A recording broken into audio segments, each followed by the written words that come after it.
교재 44페이지입니다. 6장은 엘리바스의 말에 대한 욥의 답변입니다. 욥은 하나님께로부터 온 감당할 수 없는 큰 고난으로 인해 자신은 탄식하고 괴로워할 수밖에 없음을 이야기합니다. 욥은 처음 발언한 엘리바스뿐 아니라 함께 온 모든 친구들을 향해서 비난합니다. 왕은 욥은 엘리바스가 말하는 동안 친구들의 표정과 행동을 통해 그들의 입장이 어떠한지를 충분히 감지했습니다. 모든 고통을 함께 나누는 친구의 도리를 다하지는 않고 오히려 이 어려운 순간에 정죄하기 바쁜 그들을 비난하는 것입니다.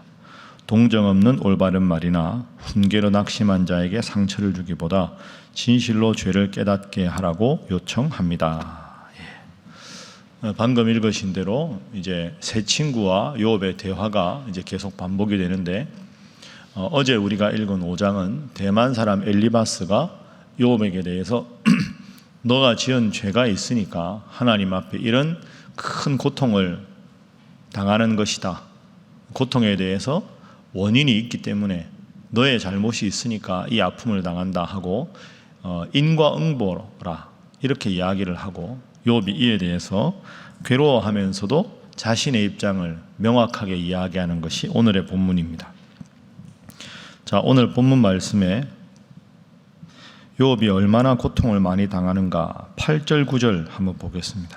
자, 6장 8절 9절 자, 함께 읽습니다. 시작. 나의 간구를 누가 들어줄 것이며 나의 소원을 하나님이 허락하시랴. 이는 곧 나를 멸하시기를 기뻐하사 하나님이 그의 손을 들어 나를 끊어버리실 것이라. 고통이 너무 극심해서 이렇게까지 하나님께 대해서 원망을 하고 있습니다. 우리도 고통이나 어려운 일이 있을 때 또 간절하게 기도하는 제목이 있는데, 그 기도를 하나님께서 우리가 원하실 때 딱 들어주시면 좋은데 안 그럴 때가 훨씬 더 많이 있지 않습니까? 하나님이 이렇게까지 내가 간구하는데 왜 내 기도를 안 들어주실까? 이렇게 답답할 때가 인생에 꽤 많이 있습니다. 그럴 때 우리가 참 신앙생활 하다가도 낙담이 되고 힘이 들지요. 자, 오늘 첫 번째 오늘 본문의 교훈입니다. 꼭 여러분이 기억하시면 좋겠는데요. 필요에 대한 간구, 섭리에 따른 응답. 자, 이걸 한번 기록을 해 놓으시죠. 필요에 대한 간구, 섭리에 따른 응답. 우리는 하나님 앞에 기도할 때 우리가 딱 필요한 걸 하나님 앞에 간구합니다. 그러니까 우리의 기도의 거의 대부분은 하나님 이게 필요합니다. 이걸 이때 해주셔야 합니다. 필요에 대한 간구입니다. 그런데 하나님은 우리의 필요에 따라 응답하시는 분이 아닙니다. 섭리에 따라서 응답하시는 분입니다. 그러니까 여러분 이 두 단어를 잘 생각하십시오. 우리의 기도는 필요에 대한 기도고, 하나님은 하나님의 섭리에 따른 응답을 하십니다. 섭리에 따른 응답이 뭐냐? 예를 한번 들어보죠. 집에서 키우는 어린 아기가 장난감 가지고 놀다가 형이나 가지고 놀던 큰 칼이나 그 아기가 아직은 가지고 놀기에는 위험한 거 가지고 놀려고 합니다. 그러면 엄마가 그걸 못 가지고 놀게 하지요. 근데 못 가지고 놀게 하면 꼭 그걸 더 가지려고 집착합니다. 참 어린아이 때부터 그렇지 않습니까? 다른 장난감이 일시에 다 시시해 보이고 엄마가 가지고 놀지 말라고 하는 그것만 자꾸 눈에 들어와서 자꾸 그걸 달라고 떼를 씁니다. 그러니까 아이는 자기 눈에 보기 좋은 것, 저걸 갖고 놀면 훨씬 더 재밌겠다. 난 저게 필요하다. 필요에 대한 응답을 달라고 막 떼를 쓰는 거죠. 그런데 엄마는 다른 거 갖고 놀아. 이건 안 되는 거야. 이거 하면 혼나. 그렇게 말립니다. 그 순간 아기는 엄마가 마음이 자기 뜻대로 안 해주니까 속상하지요. 필요에 따라서 막 떼를 쓰고요. 엄마는 섭리에 따라서 이건 지금 필요한 것, 이건 다음에 필요한 것, 이건 아무리 달라고 떼를 써도 줘서는 안 되는 것, 그걸 전체적인 섭리에 따라서 응답을 하는 거죠. 이게 우리 기도와 참 비슷합니다. 우리의 기도는 내가 원하는 때 내가 원하는 방법으로 내가 기대하는 식으로 문제가 해결되기를 바라는 필요에 대한 기도입니다. 그러나 하나님은 그 필요를 그대로 응답해 주셨을 때 필요하면 해 주시지만, 이 기도는 좀 더 성숙한 걸 필요로 해서 오래 기다려야 될 필요가 있을 때는 기다리게 하시고, 때로는 외면으로도 응답하신다. 이게 욥기의 전체적인 교훈입니다. 따라해 보시죠. 필요에 대한 간구, 섭리에 따른 응답. 이거 꼭 기억하셔서 내가 간절하게 구해도 하나님의 섭리에 따라 늦게 응답되거나 외면의 응답이 더 큰 응답일 수 있다. 욥기 내내 읽으면서 꼭 기억하시고 마음에 새기시고, 그래서 때로 기도 들어주시지 않는다고 속상해하거나 하나님을 멀리하는 것이 아니라 하나님의 더 큰 섭리가 있으리라 기대하고 기도하시는 여러분들 되시기를 주님 이름으로 부탁합니다. 자, 두 번째 오늘 본문의 교훈은 진정한 위로자는 오직 주님뿐입니다 하는 것이 교훈입니다. 진정한 위로자는 주님뿐이다. 욥기 읽을 때마다 우리가 마음에 새기는 중요한 교훈입니다. 아내도 떠나고 친구들도 와서 조언을 한답시고 욥의 마음만 더 힘들게 하고 있습니다. 자, 6장 14절, 여기에 욥의 마음이 그대로 묻어납니다. 6장 14절 함께 읽습니다. 시작. 낙심한 자가 비록 전능자를 경외하기를 저버릴지라도 그의 친구로부터 동정을 받느니라. 낙심한 사람이 하나님 앞에서 당한 고통이 아무리 힘들어서 하나님을 더 경외하는 마음이 사라지더라도 친구들은 그런 때에도 그 친구를 위로해 주는 게 친구다. 하나님 경외하기를 그칠 정도로 내 고통이 심한데 친구라면 나를 위로해 줘야 되는 게 아니냐.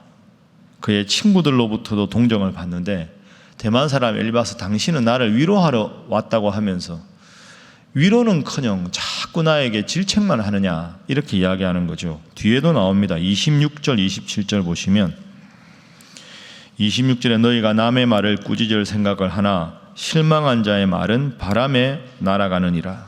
내 말은 듣지 않는다. 너희는 고아를 제비 뽑으며 너희 친구를 팔아 넘기는구나.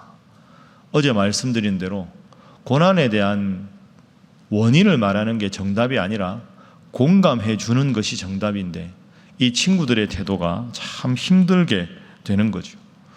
이런 걸 보면 아내도 떠나고 친구도 도움이 되지 않고 오직 우리가 힘들고 어려울 때 변함없이 우리 마음을 헤아려 주시는 분은 오직 주님이신 줄로 믿습니다.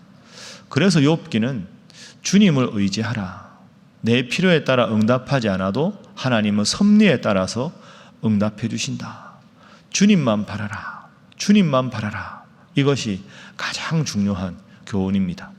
수고하고 무거운 모든 짐진 자들아 다 내게로 오라. 내가 너희를 쉬게 하리라. 그 앞에 아무런 자격도 필요 없고 조건도 필요 없고 수고하고 무거운 짐을 지면 전부 오기만 해라.